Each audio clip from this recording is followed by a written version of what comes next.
भारत में आयकर का इतिहास। वर्ष 1860 में कर को पहली बार भारत में सर जेम्स विल्सन द्वारा 1857 के सैन्य विद्रोह के कारण सरकार को हुए नुकसान को पूरा करने के इरादे से लागू किया गया था। वर्ष 1918 में एक नया आयकर पारित किया गया और फिर से इसे लागू किया गया। इसे एक और नए अधिनियम द्वारा प्रतिस्थापित किया गया जो 1922 में पारित किया गया था। यह अधिनियम कई संशोधनों के साथ मूल्यांकन वर्ष 1961-62 तक लागू रहा। कानून मंत्रालय के साथ चर्चा में आखिरकार आयकर अधिनियम 1961 पारित हो गया है। आयकर अधिनियम 1961 1 अप्रैल 1962 से लागू किया गया था।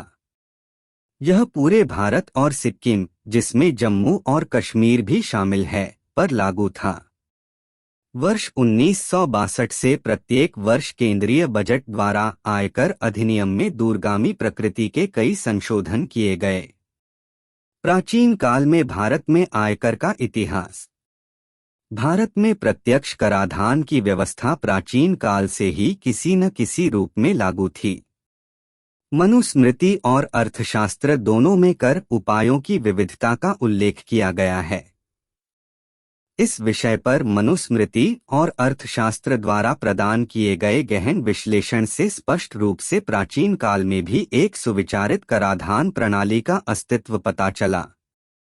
इतना ही नहीं, अभिनेताओं, नर्तकों, गायकों और यहाँ तक कि नाचने वाली लड़कियों जैसे विभिन्न वर्गों के व्यक्तियों पर भी कर लगाए गए। प्राचीन काल में कर सोने के सिक्कों, मवेशियों, अनाज, कच्चे माल के रूप में और व्यक्तिगत सेवा प्रदान करके भी देय होते थे। मनुस्मृति। मनुस्मृति आयकर प्रावधानों का सबसे प्रारंभिक और प्रमुख स्रोत है। मनुस्मृति प्रजा पर आयकर के रणनीतिक अधिरोपण के साथ साथ विनियमन पर भी जोर देती है। इसके अनुसार कराधान प्रजा के लिए कष्टकारी अनुभव नहीं होना चाहिए। कराधान इतना सही होना चाहिए कि यह उचित राजस्व लक्ष्य को पूरा कर सके और जनता को सही लगे।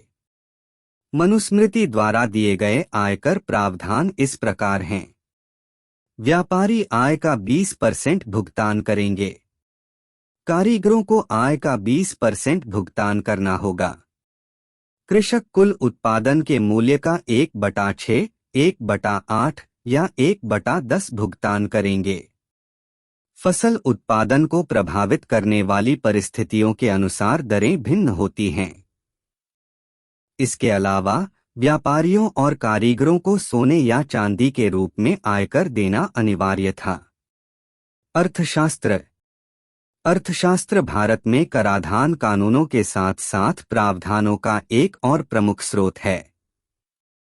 अर्थशास्त्र को सार्वजनिक वित्त, वित्तीय प्रशासन और वित्तीय कानूनों का संरचित तरीके से उल्लेख करने वाला प्राथमिक भारतीय पाठ माना जा सकता है। यह पुस्तक कौटिल्य द्वारा लगभग 2300 ईसा पूर्व में लिखी गई है। इसे भारत में आयकर प्रणाली के विकास पर व्यापक प्रभाव डालने का श्रेय दिया गया। कौटिल्य ने समाज के अधिकतम कल्याण के सिद्धांत के अनुसार कराधान प्रणाली का संकेत दिया। पाठ में एक परिभाषित कराधान कोड स्थापित करने पर विचार किया गया। पुस्तक में कर संग्राहकों की नीतियां, कर स्लैब और कर्तव्य पूर्व निर्धारित किए गए हैं। साथ ही प्रत्येक भुगतान का शेड्यूल, भुगतान की नियत तारीखें, मात्रा और स्वीकार की गई वस्तुओं के प्रकार को भी एनकोड किया गया था। इसके अलावा पुस्तक में माल के निर्यात और आयात के लिए कराधान, टोल टैक्स आदि का भी उल्लेख किया गया है। अर्थशास्त्र में बताए गए आयकर प्रावधान हैं। कृषकों को भूमि कराधान के लिए एक समान दर के रूप में उपज का 1/6 हिस्सा देना होगा। संपन्न लोग अधिक कर अदा करेंगे और कम विशेषाधिकार प्राप्त लोगों पर कम कर लगाया जाएगा। कर संग्राहकों के प्रति सीमित लचीलेपन के साथ पुस्तक का नियम।